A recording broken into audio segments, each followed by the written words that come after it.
দর্শক, একটা শিরোনাম পড়লেই বুঝতে পারবেন যে বিএনপি বাংলাদেশের প্রধান রাজনৈতিক দল, তার প্রতি নতুন যে দল ছাত্রদের এনসিপি, তাদের মনোভাব, অথবা যদি বলি অন্য বড় রাজনৈতিক দল যারা ক্ষমতা আসতে পারে।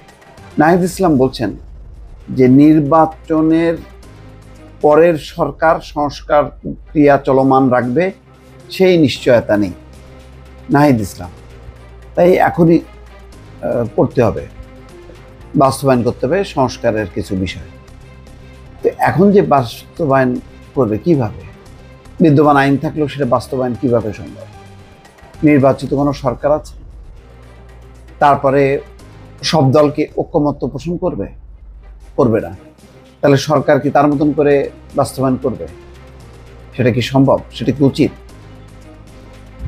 সুন্দর হলো একটা ফ্রেশ ইলেকশন, সেই ইলেকশনের মধ্য দিয়ে নির্বাচিত প্রতিনিধি তারা পার্লামেন্টে আইন সংশোধন করবে বা আইন প্রণয়ন করবে, পাশ করবে। এইটা নিয়ে কোনো বিতর্ক থাকবে না যে সংসদ আইন প্রণয়ন করে এটা করছে। কিন্তু তার বাইরে যদি কোনো কিছু বাস্তবায়ন করা হয় যা দৃশ্যমানভাবে একটা বেশ বড় ধরনের পরিবর্তন, সেটা নিয়ে তো বিতর্ক হইতে পারে এবং পরের নির্বাচিত সরকার এসে তো সেটা বাতিলও করতে পারে।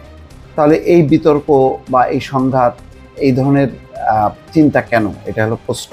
অনেকে সংস্কারকে পাশ কাটিয়ে নির্বাচনের দিকে যেতে চাচ্ছেন বলে অভিযোগ করেছেন জাতীয় নাগরিক পার্টির আহ্বায়ক নাহিদ ইসলাম। এটা বলাই অনেকে এটা বিএনপিকে উদ্দেশ্য করেই এই বক্তব্য বোঝাই যায়।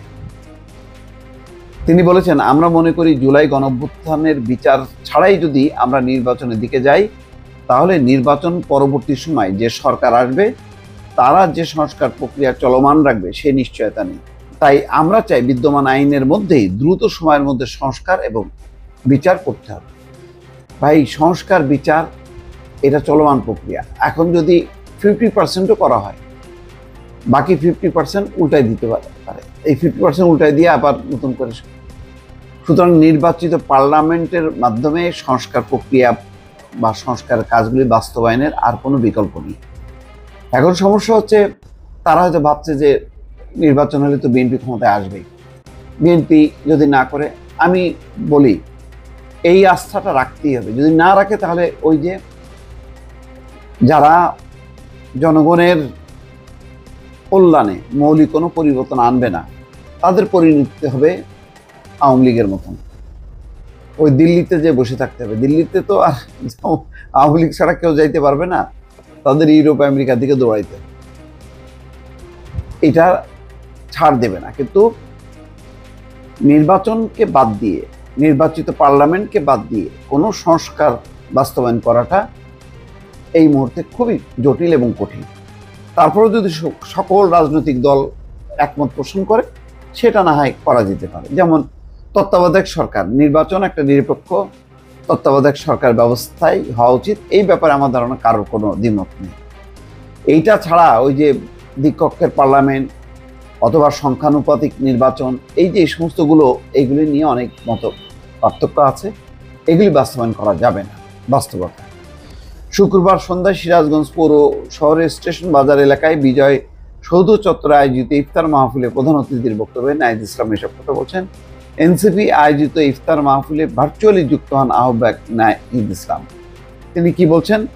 যে আমরা বলেছি রাষ্ট্রের সংস্কার হতে হবে, রাষ্ট্রের মৌলিক পরিবর্তন হতে হবে, কারণ পরিবর্তনের জন্যই এই গণঅভ্যুত্থান হয়েছে। যদি সংস্কার ও পরিবর্তন না হয় তাহলে কেন এত মানুষ জীবন দিলেন, কেন এত মানুষ রক্ত দিলেন?